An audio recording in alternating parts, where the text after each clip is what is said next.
Bonsoir, bienvenue dans les conversations. C'est un nouveau format d'échange avec les acteurs qui font l'hôtellerie, la restauration et le tourisme d'aujourd'hui et de demain, qui est organisé par Singularité HFT et le magazine Hotel & Lodge. Chaque mercredi et jeudi à 18h, 30 minutes de conversation pour partager et donner les clés concrètes pour sortir de la crise et construire une économie touristique et résiliente, prospère et à impact positif.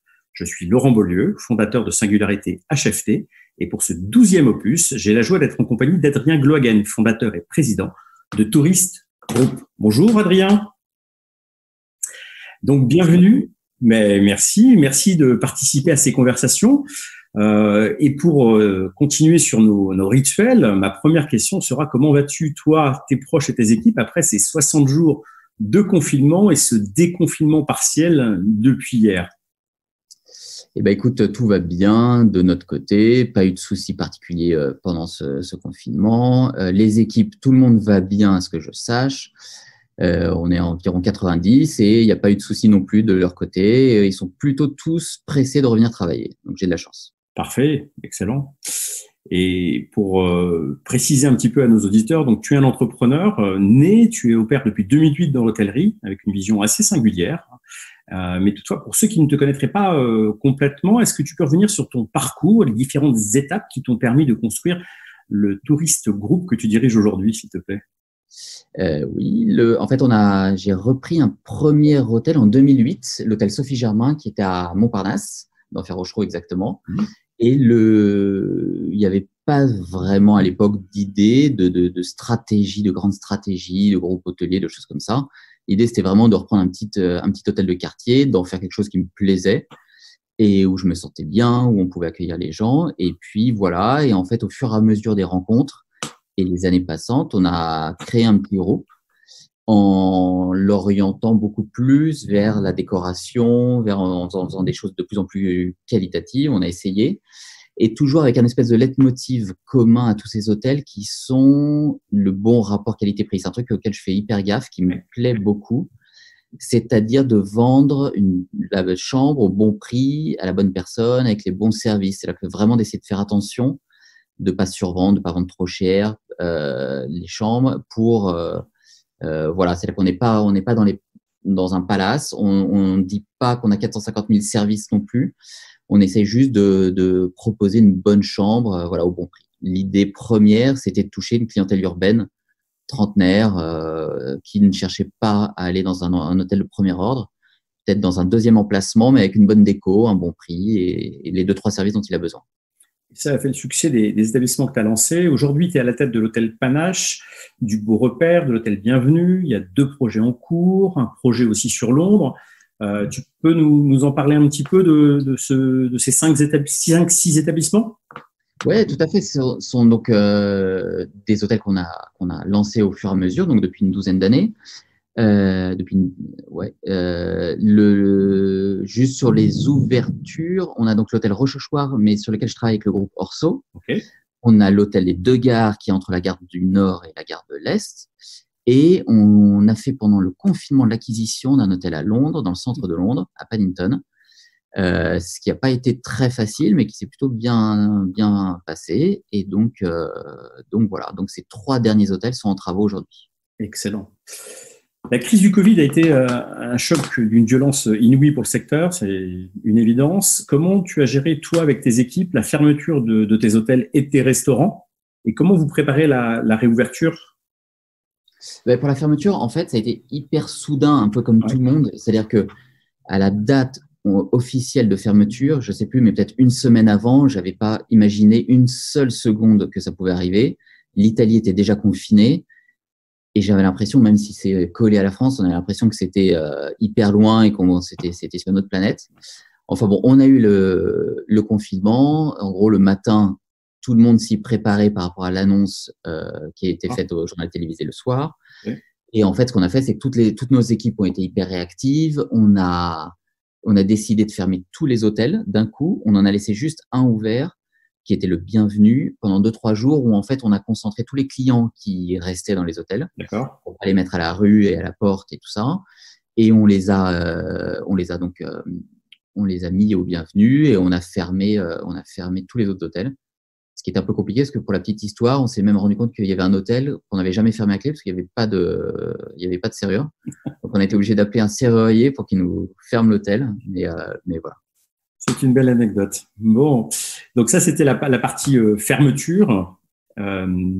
Aujourd'hui, tu prépares la réouverture. Donc, comment vous anticipez sur la partie hôtel et sur la partie restaurant, et puis aussi pour les deux ouvertures que tu viens de nous citer, qui, elles, donc, sont des hôtels qui n'ont jamais été ouverts. Donc, il y a, j'imagine, plusieurs scénarios. On sait qu'aujourd'hui, c'est un peu compliqué de se projeter en raison des dates. Mais du coup, peut-être nous parler un petit peu du plan que vous mettez en place. Alors, ce qu'on a prévu, bon, on n'a pas de date puisque pour l'instant, j'en sais rien. Mais en gros, on est prêt. C'est-à-dire qu'on a acheté pour tous les hôtels, on a des masques, des gants, on a des plexiglas de protection à mettre sur les bornes d'accueil, on a du gel hydroalcoolique. Donc ça, ce sont on va dire les choses un peu plus simples à mettre en place. On a déjà été fourni, donc ça, c'est prêt. Ensuite, dans les choses auxquelles on essaie de penser pour les semaines qui viennent, c'est-à-dire ça va être la nourriture pour nos clients le soir, surtout, pour le matin et le soir. C'est-à-dire qu'on va réouvrir une des cuisines, la cuisine du Panache, et en fait, on va donner la possibilité aux clients de pouvoir les nourrir tous les soirs où les restaurants seront fermés. Ensuite, ça, c'est la première étape. La deuxième étape, c'est qu'on pense mettre les chambres en quarantaine, en fait, après le passage du client. D'accord. C'est-à-dire qu'on va adapter les plannings et on va essayer de laisser les chambres 48 heures en jachère, en gros, pour désinfecter au mieux les chambres après le passage d'un client. Ça, c'est la deuxième chose. Et la troisième chose, mais qui est plus personnelle, en fait, c'est que c'est par rapport à nos équipes, on va donner comme on n'aura pas besoin de toutes les équipes, on va donner la priorité aux pères et mères de famille parce qu'il y aura un gros problème de gestion avec les écoles, je pense.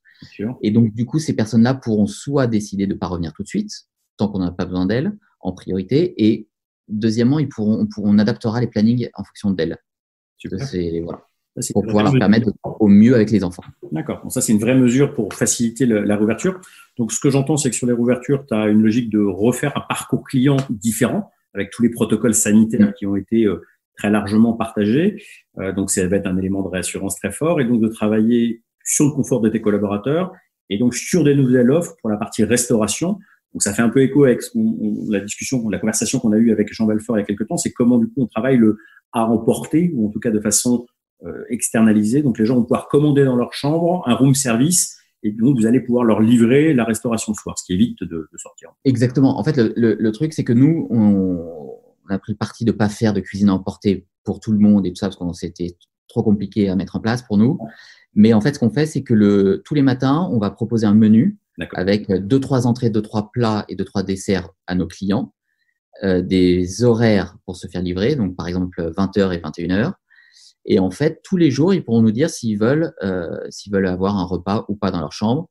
Et comme les restaurants seront dans les prochaines semaines fermés, ça permet au moins, s'ils sont à Paris, de pouvoir avoir un bon plat, un verre de vin dans sa chambre, un truc un peu sympa pour être à Paris, pour travailler. Bon, très bien. Je sais que tu es aussi très attaché au circuit court d'un point de vue produit, alimentation. Donc, je sais que tu travailles avec tes chefs sur des offres autant que possible basées sur ce type de produit. Est-ce que, du coup, la crise amplifie pour toi cette vision de restauration avec circuit court autant que possible? Est-ce que vous travaillez le côté épicurien? Parce que malgré tout, il va falloir remettre un peu d'expérience positive dans ce contexte qui va être très processé. Quelles sont aujourd'hui les innovations sur lesquelles vous réfléchissez, la façon d'amener un peu de twist dans cette offre qui sera très contrainte? En fait, la crise n'a pas fait, pour moi en tout cas, accélérer les choses puisque ça a toujours été hyper présent et que c'est quelque chose en fait auquel on réfléchit depuis très longtemps et qui est vraiment le nerf de la guerre pour nous dans les restaurants. Ouais. Donc c'est quelque chose. On va voir un peu comment ça se passe dans le futur, mais c'est quelque chose qui est très important puisque même à titre personnel, moi je suis impliqué dans une ferme de permaculture à côté de Paris qui s'appelle la ferme de l'Envol, qu'on est en train de lancer, tout ça, qui est la plus grosse ferme de permaculture en Île-de-France. Et l'idée, c'est vraiment d'essayer de réfléchir à tout ce qui est circuit court, d'essayer de maximiser tous ces process et de pouvoir travailler au mieux avec ça dans les semaines qui viennent et dans les mois qui viennent. Ouais. Un point très important. Donc, effectivement, de redonner un petit peu de sens. Quand on préparait cette émission, tu me parlais aussi d'animation. Il est vrai qu'on se retrouve dans un contexte où les gens viennent dans des établissements, que ce soit des hôtels ou des restaurants, pour trouver un peu de vie, ce côté épicurien, un peu d'ambiance et d'animation. Les gens vont être contraints, effectivement. Et donc, je crois que vous travaillez sur quelques axes pour faire que vos établissements, les clients y venant, puissent malgré tout voyager un petit peu. Ouais, l'idée, c'est que là, pendant jusqu'au mois de septembre, en gros, on va avoir qu'une clientèle française. Cette clientèle-là va pas forcément avoir très envie de venir à Paris, puisque c'est anxiogène, et puis parce qu'il y a tout simplement les vacances aussi d'été, et que on va pas envie de se mettre à Paris. Donc, l'idée, c'était d'essayer de réfléchir d'une façon un peu rigolote pour les faire voyager. Donc, on est en train de mettre en place des packages autour du voyage ou autour de thèmes pour se réapproprier un petit peu les staycations et que les Parisiens, les Français puissent venir dormir à l'hôtel à Paris. Donc, par exemple, on réfléchit avec la marque de pâte al dente un package autour de l'Italie. Voilà, il y a plusieurs marques. On a approché plusieurs marques pour essayer un peu comme avec al dente, de faire voyager nos clients dans les chambres d'hôtel et tout ça. Excellent. Que d'imagination. C'est plaisant de voir que l'entrepreneuriat ne s'arrête pas. On contourne les problèmes. Ben oui, c'est bien. On parlait aussi du contexte. Alors évidemment, à un coup d'arrêt l'économie, des complexités à gérer en tant que chef d'entreprise. Le gouvernement a déployé beaucoup pour aider le secteur. Est-ce que tu peux nous parler des mesures phares qui ont retenu ton attention et qui ont permis et qui te permettent aujourd'hui d'entrevoir l'avenir et de solidifier un peu les positions? Oui, moi je suis plutôt satisfait de ce qui s'est passé ces dernières semaines. Je trouve que c'est toujours un peu facile aussi dans les temps de crise de dire j'aurais fait ça, j'aurais fait ça. Moi, je trouve que le gouvernement s'en est pas trop mal sorti. On va voir un peu après aussi comment ça se passe dans les 6 prochains mois. Mais en gros, nous, on a utiliser les outils qui nous étaient donnés. Donc, par exemple, le report des crédits, qui clairement est la chose phare. Donc, les banques, notre partenaire bancaire, c'est la Banque Populaire Occitane. Ils ont été hyper réactifs, comme d'habitude, et ils nous ont suivis, et c'était un vrai atout pour nous. J'imagine qu'eux, ils sont aussi aidés par le gouvernement derrière. La BPI aussi est toujours présente. Voilà, et quand il faut mettre en place les PGE, donc les prêts garantis par l'État, les banques, la BPI et tout ça, tout le monde est au rendez-vous. Voilà, ce qui est intéressant, il y a le chômage partiel aussi, qui change tout, forcément, puisque ça nous permet de voir venir et de ne pas être obligé de licencier les gens, ce qui serait une catastrophe pour l'économie française. Donc voilà, pour le moment, l'État a plutôt été au rendez-vous. Et c'est toujours, voilà, il y a toujours les assurances. On aimerait bien que les assurances jouent un peu plus le jeu, puisque voilà, on est censé avoir des garanties de chiffre d'affaires qu'on n'a pas en cas d'épidémie mondiale. Mais pour l'instant, c'est voilà, nos bailleurs aussi jouent le jeu puisqu'ils nous ont permis de décaler les loyers. Donc non, franchement, tout le monde a joué le jeu et je peux comparer par rapport à la crise qu'on a eue des attentats. Où en fait les choses, je remarque, s'adaptent très vite et les gens réagissent très très vite, quoi. Donc c'est plutôt agréable et je pense que c'est que du bonus pour tout le monde. Dans un contexte compliqué, on a du coup des soutiens significatifs de l'État, des partenaires financiers. Voilà, donc on sent que ça permet d'entrevoir, en tout cas, de travailler sur le futur et la sortie. Tu me faisais aussi part de la satisfaction, en tout cas de la différence que tu pouvais entrevoir entre ce qui se passait en France et dans d'autres pays.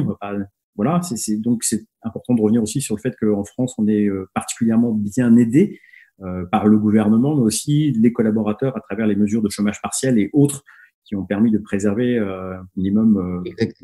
Exactement, parce que par exemple, nous, on a l'exemple très concret de l'hôtel à Londres, où il y avait une équipe à Londres, donc l'hôtel a fermé pour rénovation. Et en fait, là, on se rend compte que les salariés à Londres n'ont pas du tout d'aide, ou en tout cas très très peu, et que pour X années passées dans un hôtel ou dans un restaurant, ils vont toucher à peine en chômage ou en indemnité de licenciement, peut-être 800 ou 900 euros, ce qui clairement est vraiment, c'est rien du tout. Et je suis très content d'être en France, de travailler en France, et du coup, on n'est pas à plaindre et on est un pays avec une bonne aide de l'État, quoi. C'est bien d'entendre ces éléments de satisfaction, si j'ose dire. Qui sont vrais. En plus, c'est qu'on se plaint toujours en interne et que voilà. Mais en vrai, quand on regarde un tout petit peu ce qui se passe ailleurs, franchement, il vaut mieux être en France aujourd'hui. C'est clair. Je pense qu'on a tous la chance d'être dans ce pays avec les mesures et il faut qu'on accompagne le gouvernement dans ses démarches. En tant qu'entrepreneur, tu me parlais aussi du soutien important de tes partenaires financiers. Tu en citais un, mais il y a les aides, il y a les reports, mais il y a aussi, je crois, l'accompagnement, le fait qu'ils soient présents. Ouais, dans toutes nos entreprises, on a toujours, bien entendu, des partenaires bancaires, mais on a aussi des partenaires financiers, des investisseurs avec nous à nos côtés, Ouais. et qui sont des chefs d'entreprise, des entrepreneurs aussi. Et on est très content de les avoir parce que même déjà psychologiquement, les crises on a toujours besoin d'échanger, de soutien. Non. Ils sont là, ils sont présents. Il y a des family office qui nous aident. Même sans parler, on est un groupe où on n'a pas besoin pour le moment d'aide financière, entre guillemets, parce qu'on a une trésorerie, mais c'est vrai qu'il y a d'autres choses auxquelles il faut penser et ils nous donnent les moyens, ils nous accompagnent, on réfléchit beaucoup, on discute beaucoup. Et donc, on est très content d'échanger régulièrement avec ces gens-là. Ouais. Donc, ce qu'on entend, on pourrait synthétiser sur une forme de sorte de solidarité, en tout cas de support, de cohésion, que ce soit le gouvernement, les différentes entités qui permettent à des entrepreneurs de faire faux. Bien sûr, je pense vraiment que quand il y a une tempête, ouais. il y a le capitaine qui est là, mais le capitaine, il n'est pas tout seul sur son bateau, il y a toute une équipe ou des partenaires et tout ça. Et donc, voilà, on est tous dans cette tempête. On sait très bien qu'elle va passer. On sait très bien que ça va être un peu dur, qu'on va peut-être y perdre quelques plumes, mais l'idée, c'est qu'on puisse en perdre le moins possible et que tout le monde s'entraide. On n'est pas là pour se faire la guerre et tout ça. Et que tout le monde s'entraide quand il y a un moment de flottement, quand il y a des vraies tempêtes. Ouais. Bon, rassurant. On discutait aussi de ta clientèle. Alors, une clientèle qui peut, en fonction de l'établissement, être française ou très internationale. J'imagine que le contexte va redessiner, en tout cas pour une petite période, la façon dont tu fonctionnes. Donc, tu avais une clientèle parfois très internationale, parfois française. Tu vas redéployer du coup une offre pour la clientèle plutôt française et plutôt parisienne. Tu parlais de cette façon d'animer, en tout cas de faire voyager la clientèle dans les établissements. Est-ce que ça va changer la façon dont vous allez aborder la partie marketing, la partie communication, la façon dont vous allez mettre de l'animation dans les établissements? Puisque du coup, pendant quelques semaines, voire mois, la clientèle va être très particulièrement domestique, donc française. Exactement. C'est-à-dire que déjà, ce qui est très rigolo, c'est qu'on s'est vraiment aperçu, on le savait, mais ça a été flagrant. En fonction des hôtels, on a des clientèles très différentes. Par exemple, on a un hôtel Place de la République avec une clientèle très franco-française, on va dire. Et il y a l'hôtel Panache avec une clientèle beaucoup plus internationale et, manque de bol, très américaine et très asiatique. Donc, du coup, le Panache, c'est pas pour tout de suite. Mais donc, du coup, on est forcé de s'adapter, on est forcé de réfléchir à ce qui va se passer dans les semaines, dans les mois qui viennent. Et donc, du coup, l'idée, c'est vraiment, on a quand même dans tout le groupe une clientèle franco-française, donc on va aller la chercher et on va essayer de la faire revenir dans nos établissements le plus vite possible. Sachant que ça va être une clientèle, ce qu'on appelle plutôt corporate. Ouais. Donc, c'est-à-dire que ce sont plutôt les gens qui travaillent, pas les touristes. Okay. Et voilà, parce que je pense que les touristes vont pas revenir tout de suite à Paris, puisque c'est l'été et qu'ils vont avoir besoin plutôt de vacances et de choses comme ça pour s'aérer la tête. C'est clair. Tu as 2 établissements qui sont à inaugurer. Vous imaginez le faire alors évidemment, il n'y a pas de date et il est difficile de projeter, mais comment tu imagines inaugurer un établissement dans ce contexte? Est-ce que c'est quelque chose vous allez plutôt un peu décaler ou vous allez changer des choses? Et puis dans le cadre du projet de Londres, c'est une double question, est-ce que l'effet Covid va t'amener à changer des choses dans le parcours client, puisque du coup, il y a les nouveaux protocoles? Est-ce que ça va peut-être impacter la façon dont vous allez concevoir l'offre restauration ou la vie au sein d'un établissement? Alors, sur les 2 hôtels en travaux, le Rochechouart, là, qu'on fait avec le groupe Orso, ouais. Lui, il n'était pas prêt d'ouvrir, il n'était pas pour l'ouverture, il n'était pas pour tout de suite. On est plutôt en fin d'année. D'accord. Fin d'année 2020. Donc, du coup, pour le moment, on est incapable de se projeter, de savoir ce qui va se passer. J'ai pas de raison, je suis assez optimiste et il n'y a pas de raison que ça se passe mal. Donc, on va ouvrir fin 2020 comme c'est prévu. D'accord. Et ensuite, pour l'hôtel des 2 gares, on devait finir en juin. D'accord. Donc là, c'est un peu différent parce que du coup, il nous restait 1 mois de travaux en gros, okay. et ouverture en juin. Donc en fait, là, le chantier a repris depuis la semaine dernière. Okay. Donc on a 1 mois de travaux. Là, on a une vraie question. Je pense qu'on ne va pas ouvrir cet été. L'idée étant d'ouvrir en septembre. Okay. Après, on va voir ce qui va se passer pour les différentes normes, les protocoles, les choses comme ça d'ouverture, de rencontre. Voilà, est-ce qu'on fera une fête, pas une fête, ça j'en sais rien, un cocktail, pas un cocktail, voilà, je sais pas encore. J'aimerais bien, mais on verra. Et après, pour Londres, dans l'instant T, ça nous a plutôt servi en fait cette crise, puisque l'entreprise générale avec qui on fait les travaux, avec qui a commencé les travaux, va beaucoup plus vite que prévu parce qu'elle a fermé des chantiers. D'accord. Et du coup, elle nous a mis plus de monde sur notre chantier en respectant leur protocole. Donc, il y a une personne par pièce. Voilà, ils font hyper gaffe et tout. Mais du coup, ils vont 2 fois plus vite pour le moment sur le chantier. Donc, on va voir, il y a 1 an de travaux sur l'hôtel. D'accord. Mais ils nous ont annoncé la semaine dernière que ça allait beaucoup plus vite. Et ensuite, sur l'ouverture de cet hôtel, alors il n'y a pas d'offre restauration dans l'hôtel. D'accord. Donc, c'est que du hébergement et petit déjeuner. C'est pareil, c'est-à-dire que comme c'est dans 1 an, on se laisse le temps d'adapter en fait les différents process et les différentes normes en fonction de ce qui va évoluer, je pense, après l'été en fait, puisque je veux pas faire des choses trop rapides et voilà trop vite si ça change, si tout change. Donc on verra ce qui se passe à la rentrée là. Très clair. Mais écoute, c'est très enthousiasmant de voir qu'il y a ces étapes qui arrivent. Dans les projets donc en cours et futurs, tu viens de nous dire ce que ça change. Est-ce que cet impact Covid et ce qui va se passer, parce qu'effectivement, il y a toute une partie qu'on va découvrir dans les prochaines semaines, dans les prochains mois, est-ce que ça change ta vision du développement de l'hôtellerie, de ce que tu as envie de faire? Est-ce que tu dis que tu vas aller chercher d'autres projets différents ou au contraire, ça conforte la vision que tu avais et que tu adapteras à ce contexte-là? Écoute, non, en fait, je vais toujours pareil, je suis assez positive dans la vie, donc pour moi, ça change pas grand-chose. De toute façon, tous les projets qui sont sur les rails, on n'a pas le choix, donc ils continuent à être sur les rails et on va jusqu'au bout et tout ça. Les projets futurs, voilà, il y avait juste avant le confinement, il y avait des dossiers d'hôtels, on va dire, qu'on regardait. Ouais. Donc on les regarde toujours avec un petit œil un peu différent et on fait quand même assez gaffe et tout ça à ce qu'on fait. Voilà, on va peut-être, on fait un petit peu plus attention, mais c'est pas ça qui va changer vraiment la phase des choses pour nous. Et l'idée étant de faire des nouveaux hôtels, on sait faire des hôtels, donc voilà, il n'y a pas de raison qu'on change. Ok.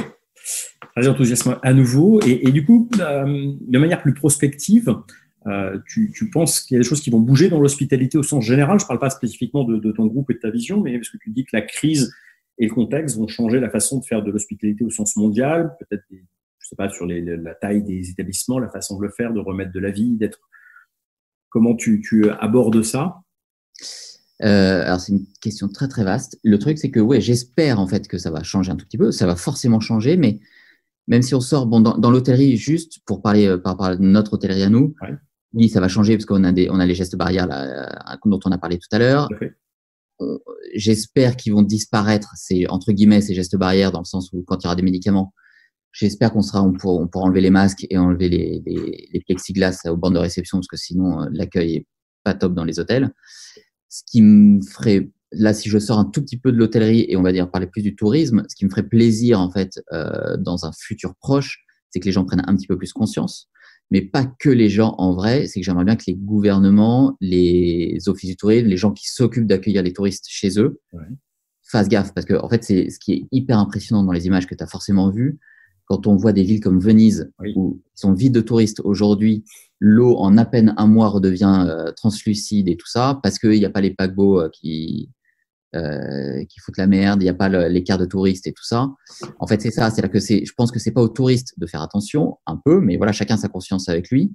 Je pense que c'est plutôt aux pays accueillants, aux organismes accueillants, de nous guider, de nous aider dans nos choix, dans nos destinations, et à eux de pas ouvrir toutes les vannes trop vite, trop tôt, et de faire un petit peu réfléchir les gens. Donc, sur un tourisme globalement un peu plus responsable, en tout cas au sens où on évite le tourisme de masse et on essaie de réguler. Oui, forcément. Déjà, les gens j'espère, seront de plus en plus responsables par rapport à tout, et dans le voyage également.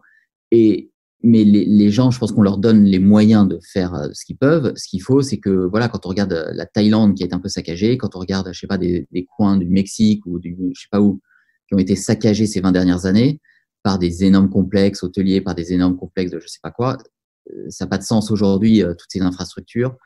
Les paquebots avec 5000 personnes, ça n'a pas de sens aujourd'hui. Donc voilà, il faut faut juste que toutes ces choses-là disparaissent pas, mais voilà, on les consomme différemment, quoi. On peut imaginer qu'effectivement, pendant cette période de Covid, où là, le marché va être fermé, on va redécouvrir une consommation un peu plus locale, un peu plus redécouvrir les beautés de la France. Imaginez que ça va sensibiliser pas mal de gens à redécouvrir en tout cas à consommer différemment le tourisme, et à redécouvrir des régions peut-être de façon un peu différente. Donc c'est très intéressant. Adrien, si tu avais un seul conseil à partager avec tes homologues, tes pairs, les audiences que nous avons, sur ce qui s'est passé et comment toi tu vois la suite, quel est le conseil que tu te donnerais ou que tu donnerais aux autres? Je sais que c'est un peu difficile comme question, mais c'est plus pour partager un trick. J'ai pas trop de conseils à donner aux gens en général, mais moi, ce que je vois dans mon expérience personnelle, si je peux analyser en gros les 2 crises les plus récentes qu'on a vécues, c'est-à-dire que ce soit les attentats et la crise d'aujourd'hui. Ouais. Pour notre groupe, quand il y a eu les attentats, c'était très, très compliqué pour nous. Une fois de plus, heureusement qu'on avait les partenaires bancaires et les partenaires financiers, nos actionnaires qui nous ont soutenus. Ouais. Parce qu'en termes de trésorerie, en termes c'était vraiment chaud. Aujourd'hui, on a un groupe beaucoup plus solide, on a la trésorerie qu'il faut. Et donc, on peut largement plus supporter cette crise. On peut voir venir pendant 1 an sans souci. Et donc, effectivement, c'est pas un conseil. Bien entendu, c'est facile de dire ça maintenant avec le recul, mais je suis content en tout cas d'avoir un petit peu de trésorerie de côté, quoi. On va pas se mentir. D'accord. C'était le point commun. C'est ce que nous disait aussi Jean Valfort dans une autre conversation, c'est qu'effectivement la trésorerie permet de permettre de la guerre, hein, ça change tout. Voilà, ça permet d'anticiper, de permettre à l'entreprise de passer cette étape. Écoute, je crois qu'on arrive à la fin de cette conversation. On va te sacrifier au rituel. Avant, c'était que vas-tu faire après le confinement, mais là, on y est depuis lundi 11. On est en déconfinement partiel. Et quelle a été ta première sortie à titre personnel de déconfinement avec toutes les précautions d'usage, j'imagine? Écoute, rien d'extraordinaire. En fait, moi, j'ai 3 filles à la maison. Ouais. Donc, on est juste allé se balader. Ma femme est partie travailler lundi, mais nous, tous les 3, on est partis se balader. On a fait une grande balade dans Paris. Il y avait beaucoup de vent, il faisait pas très chaud, mais on était content d'aller respirer, de pas avoir d'autorisation à faire et des choses comme ça. Voilà, mes filles étaient très contentes qu'on puisse aller faire une balade et marcher un peu. Un petit sentiment de liberté qui retrouve. Ouais, j'ai pas pendant le confinement, j'ai pas eu l'impression d'être enfermé non plus. Hein. C'était pas la catastrophe non plus, mais c'est vrai que c'était sympa de faire une grande balade et c'était un peu plus un peu plus détendu. Bon, merci Adrien, merci pour ce partage, ces échanges. Bien évidemment, toutes les personnes qui nous écoutent pourront poser des questions en commentaire et puis avec Adrien, nous y répondrons. À nouveau, merci beaucoup. Je vais remercier le magazine Hotel & Lodge qui nous permet d'organiser ces conversations. Donc, c'est très important. Merci à Jérôme Gruget. Et puis, nous vous donnons rendez-vous mardi 19 mai avec Laurence Berlemont, qui est fondatrice du cabinet d'agronomie provençale, qui nous parlera de son travail fascinant, celui qu'elle réalise pour des opérateurs hôteliers, où elle développe des domaines viticoles, oléicoles et trufficoles. Elle sera interviewée par Pascal Boissier de l'équipe Singularité HFT. D'ici là, prenez soin de vous. Et Adrien, merci à nouveau pour cette participation. Merci beaucoup. Je te souhaite à bientôt. À bientôt. Ciao. Merci, au revoir.